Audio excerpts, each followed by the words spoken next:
Ndo, otu n'ime ihe ndị mere mmadụ ọ pụrụ iche n'ụwa bụ na onye ọbụla dị n'iche n'iche. Ihe masịrị onye ukwu nwere ike ọ gaghị amasị onye nta.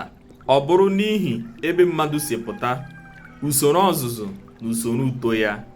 Ọnụọgụgụ mmadụ nọ n'ụwa dị ka ọnụọgụgụ azụ dị na mmiri, nke na ị pụrụ ị na-ezute onye ọhụrụ kwa ụbọchị ndụ gị niile. Ma ụwa emeela ya dị mfe. O nwere ndị gị na ha na-adị na mma. Ndịiche dị na mmadụ na osisi bụ na mmadụ na-emejọ mmadụ ibe ya, mara na o mejọrọ ma nwee ike ịrịọ mgbaghara.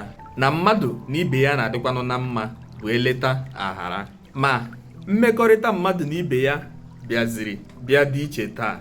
Mmadụ ga-emejọ gị, mara na o mejọrọ gị, na-eche ka ị bịa sị ya ndo ma ọ bụ butere ya mmanya.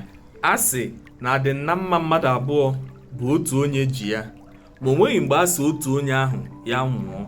Na a na-amakwa n'ụma adara ọchị n'ala, abụghị na ọ tọgbuola onwe ya. Onye ọbụla maara ihe ọ na-eme. Imejọ mmadụ, nabata na imejọrọ ma rịọ mgbaghara. Isi ya abụghị ka nke i mere jụọ oyi ka imekwasa ya ọzọ. O nweghị ihe ọ na-efu isi ndo ma ime mmadụ ihe na-adịghị ya mma. Ị na-eme ndị ọzọ ọ na-atọ gị, naanị otu a ga-eme gị ọfọ gị pịa isi n'ala. Ị mara ihe ahụ na-agaghị adị gị mma ma emee gị ya, gbara ya ọsọ ime ya onye ọzọ. Ndewonu, abụ m Ugochukwu Benedict Alugwe. Na ọdụnụ mma o.